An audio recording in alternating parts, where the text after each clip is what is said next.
Hi friends. నేను మీ నరసింహ. తెలుగు పల్లవి ఛానల్‌కి స్వాగతం. ఫ్రెండ్స్, ఈరోజు మనం చెప్పుకోబోయే కథ 'పరలోక ముక్తి'. ఈ కథను రాసిన వారు సూర్యకుమారి గారు. పూర్వం దండకారణ్య ప్రాంతంలో సుదాముడనే ముని ఉండేవాడు. అతడు ముక్తిని కోరి బహుకాలం తపస్సు చేశాడు. అయినా అతడికి ముక్తి లభించలేదు. సుదాముడు యజ్ఞం చేసి అగ్నిదేవుణ్ణి ప్రసన్నం చేసుకొని తన బాధను వెళ్ళబోసుకున్నాడు. అప్పుడు అగ్నిదేవుడు ఇలా చెప్పాడు: ఎన్నో జన్మల క్రితం నువ్వు పెద్ద కోటీశ్వరుడివి. ఓడల మీద వ్యాపారాలు చేసి అంతులేని ధనం సంపాదించావు. దాన్ని సద్వినియోగం చేయడానికి నీకు మనసు ఒప్పుకోలేదు. అనుభవించడానికి బిడ్డలు కూడా లేకుండా పోయారు. ఆ ధనం పరహస్తగతం అవుతుందేమోనన్న భయంతో దక్షిణ సముద్రం మధ్యన గల కుశద్వీపంలో భూగృహాన్ని నిర్మించి సంపద యావత్తూ అందులో నిక్షిప్తం చేశావు. ఆ దీవిని కాపలా కాయడానికి మహామాంత్రికుల్ని ఏర్పాటు చేశావు. మరొక జన్మలో ఎవరికైనా పుట్టి అనుభవించవచ్చునని భ్రమపడ్డావు. కానీ నువ్వు ఎన్ని జన్మలెత్తినా సరే ఆ సంపద ఎక్కడ ఉన్నది ఎరుక లేకుండానే తనువులు చాలిస్తూ వచ్చావు. ఆ సంపద ఇప్పటికీ కుశద్వీపంలో చెక్కు చెదరకుండా ఉన్నది. దాన్ని నీ చేతుల మీదుగా వెలికితీసి పేదలకు పంచిపెట్టగలిగితే నీకు ముక్తి లభిస్తుంది అంటూ చెప్పి అగ్నిదేవుడు అంతర్ధానమయ్యాడు. సుదాముడు యజ్ఞం చాలించి చాలా రోజులు ప్రయాణం సాగించిన తర్వాత దక్షిణ సముద్ర తీరం చేరుకున్నాడు. అక్కడొక బెస్త పల్లె ఉన్నది. కొందరు బెస్తలు ఇసుకలో కూర్చొని చిరిగిన వలలు సరిచేసుకుంటూ సుధాముడి కంటపడ్డారు. సుధాముడు వాళ్ళను సమీపించి, నాయనలారా, అత్యవసరంగా నేను కుశద్వీపం వెళ్ళాలి. నన్ను ఆ ద్వీపం చేర్చారంటే ఆ తర్వాత మీకు బోలెడు ధనం బహుమానంగా ఇస్తాను అన్నాడు. అది వింటూనే వాళ్ళు విరగబడి నవ్వి, ఏం స్వామి, ప్రాణాల మీద ఆశ లేదా? నీలాగే ఎందరో వచ్చారు, డబ్బు ఆశ చూపించారు, అక్కడకు తీసుకుపోయాము. ఇంతవరకు వాళ్ళ జాడ లేదు. అక్కడేదో నిధి ఉన్నదని వాళ్ళు చెప్పుకోగా విన్నాము. బహుశా నువ్వు కూడా అందుకే వెళ్తున్నట్టున్నావు. ముక్కు మూసుకొని తపస్సు చేసుకునే నీ వంటి మునికి డబ్బు మీద పేరాశ ఎందుకు స్వామి? మా మాట విని తిరిగి వెళ్ళు అన్నారు వాళ్ళు. సుదాముడు మందహాసం చేసి, ధనం నాకెందుకు? అడవుల్లో దొరికే ఓషధులతో బంగారం తయారు చేసే ప్రక్రియ నాకు తెలుసు. వాటితో బంగారం చేసి మీ వంటి పేదలకు దానం చేస్తూ పుణ్యం సంపాదించుకుంటున్నాను. అటువంటి ఓషధులు కుశద్వీపంలో ఉన్నాయని విని ఇలా వచ్చాను. ఆ తర్వాత మీ ఇష్టం అన్నాడు. అది వింటూనే బెస్తలు ఎగిరి గంతేసి, అలాగైతే రండి స్వామి అంటూ సుదాముణ్ణి పడవ ఎక్కించుకొని కుశద్వీపం తీసుకుపోయారు. అక్కడ సుదాముణ్ణి వదిలిపెట్టి, స్వామి, మీకు కావలసిన ఓషధులేవో వెతికి చూసుకోండి. తిరిగి మేము నెల రోజుల తర్వాత ఇదే రోజున ఇక్కడికి వస్తాము అంటూ చెప్పి బెస్తలు తెడ్లు వేసుకుంటూ పడవ మీద తిరిగి వెనక్కి వెళ్ళిపోయారు. సుదాము ప్రతి అంగుళం మేర వెతుకుతూ తాను సంపదను ఎక్కడ దాచింది గుర్తు చేసుకుంటూ దీవి యావత్తు గాలించడం ప్రారంభించాడు. అంతలో ఎక్కడ్నుంచో 2 భయంకరమైన కుక్కలు మరుగుతూ తన దిక్కుగా రావడం సుదాముడు చూశాడు. వాటి ఆకారాలు చూస్తూనే అతడు అదిరిపడి పిక్కబలం కొద్దీ పరుగు తీసి పెద్ద వటవృక్షమెక్కి ప్రాణాలు దక్కించుకున్నాడు. కుక్కలు సుదాముడు ఎక్కిన చెట్టు క్రిందికి వస్తూనే భయంకర దేహాలు గల మాంత్రికులుగా మారిపోయాయి. వాళ్ళు సుదాముణ్ణి చూసి, ఎవరు నువ్వు? పాపం, నువ్వు కూడా భూస్థాపితమైన నిధి నిక్షేపాలను చేజిక్కించుకుందామనే వచ్చి ఉంటావు, అవునా? అన్నారు వికటాట్టహాసం చేస్తూ. సుదాముడు ధైర్యం తెచ్చుకొని, నేను సర్వసంగ పరిత్యాగిని. నాకు నిధి నిక్షేపాలతో పనేమిటి? అది సరే, ఇంతకీ మీరెవరు అన్నాడు. మేము ఆ నిధిని కాపాడే మాంత్రికులం.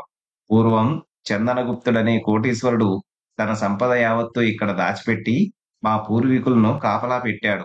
వంశపారంపర్యంగా ఈ సంపద అన్యాక్రాంతం కాకుండా కాపాడతామని మా పూర్వీకులు అతనికి వాగ్దానం చేశారట.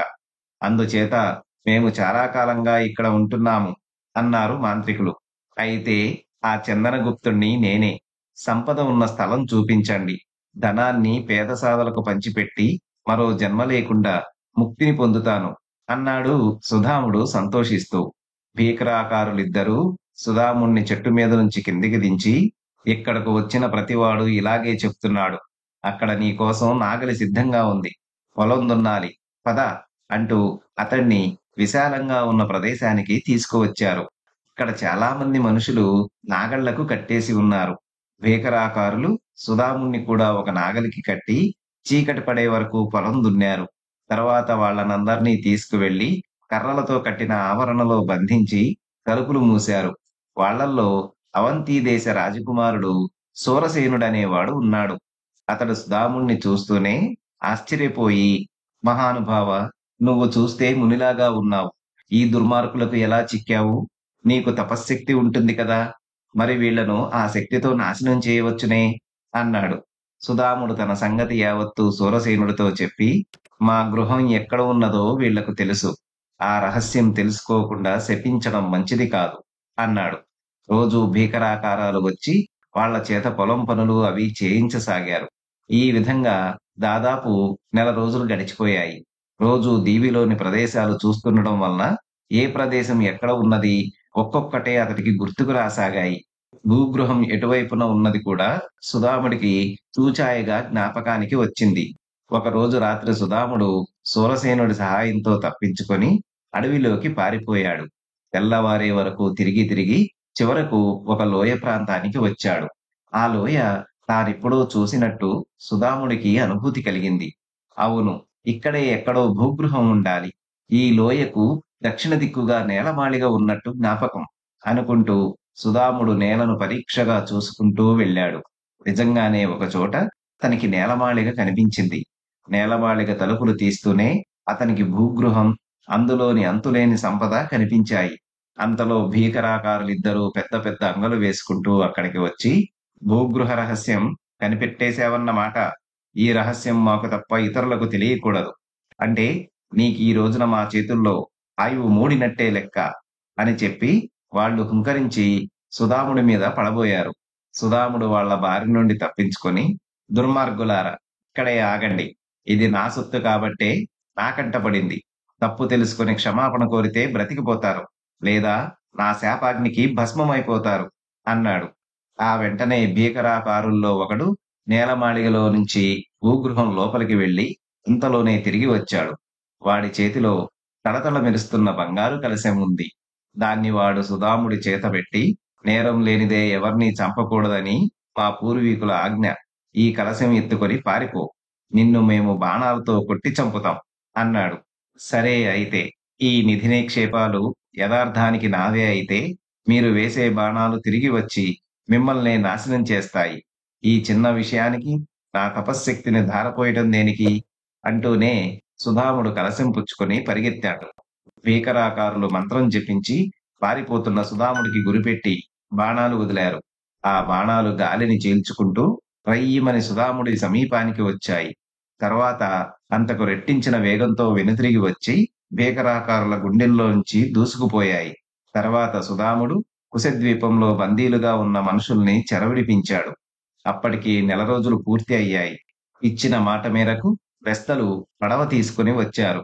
వాళ్ళ సహాయంతో సుధాముడు సంపదను, మనుషుల్ని అవతలి తీరానికి చేర్చాడు.